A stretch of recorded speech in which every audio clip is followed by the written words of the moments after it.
சார்ந்த ஒரு case study.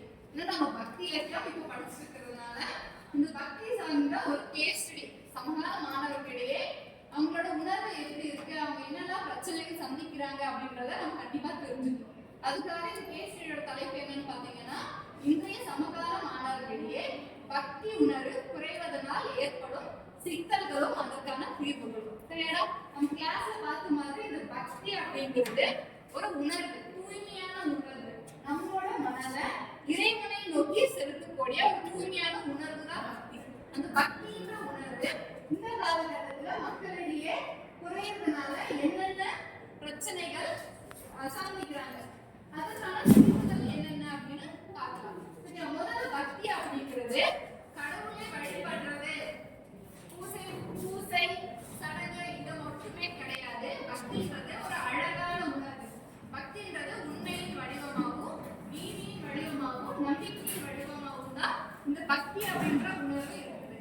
அத்தகைய இந்த பக்தி உணர்வு இன்னைக்கு இருக்கிற மாணவர்களிடையே ரொம்பவே குறைஞ்சுதான் காணப்படுது. பெரும்பாலும் யாருக்கே இல்லைன்னு சொல்லணும்.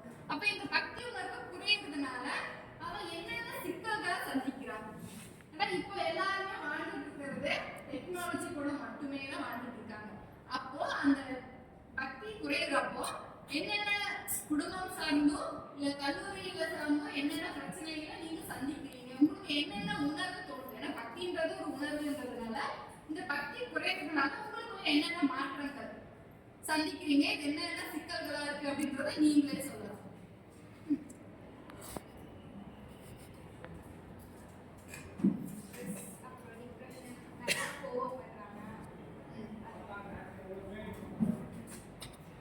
ஓகேடா.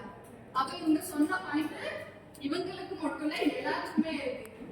எப்போதானா நம்ம ஃபர்ஸ்ட் எல்லாம் கோயிலுக்கு போவோம், கோயிலுக்கு போய் நம்மளோட குறைகள் எல்லாத்தையும் சொல்லுவோம்.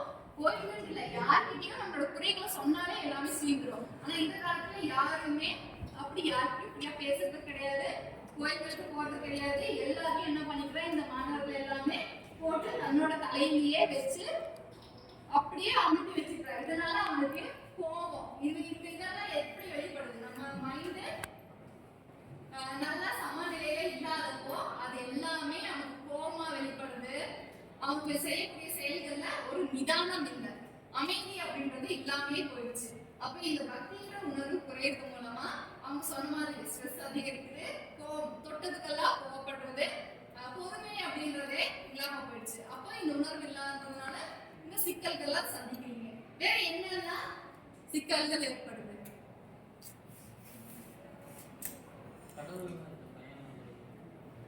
கடவுள் மேல இருக்கக்கூடிய பயம் குறையுது.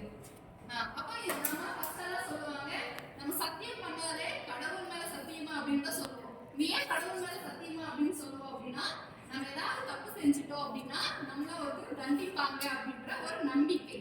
அந்த நம்பிக்கை அடிப்படையில நம்ம சத்தியத்தை காப்பாற்றுறதுக்காக நாம ஒரு நல்வழியில நடந்துட்டு இருந்தோம். ஆனா இப்ப இருக்கிற மாணவர்கள்கிட்ட இந்த பக்தின்றதே இல்லை அப்படின்றப்போ இப்ப கடவுள் நம்பிக்கையும் வந்துருச்சு. அப்போ கடவுள் நான் என்ன தப்பு செஞ்சாலும் என்ன தடுக்க யாருமே இல்லை அப்படின்ற ஒரு மனநிலை ஏற்படுது. அப்போ அற வழியில நல் வழியில நடந்துட்டு இருந்த ஒரு மாணவன் திசை திரும்புறதுக்கு இந்த பக்தி இன்மை, கடவுள் மேல நம்பிக்கை இன்மை இல்லை அப்படின்றது ஒரு காரணமா இருக்கு. அப்ப இந்த மாதிரி தவறான வழிகள்ல போறதுக்கோ தன்னோட மனநிலை நிதானத்தை எடுக்கிறதுக்கோ இந்த பக்தி இன்மை அப்படின்றது ஒரு காரணமா இந்த மாணவர்களிடையே இருக்குது. அப்ப இதெல்லாம் இல்லாம இருக்கணும் அப்படின்னா நீங்க என்ன தீர்வுகள் சொல்லலாம்? இந்த பக்தியில மீண்டும் நமக்குள்ள வர்றதுக்கு ஒரு மாணவன் அந்த சிக்கல்ல இருந்து மீள்றதுக்கு என்ன சொல்லலாம்?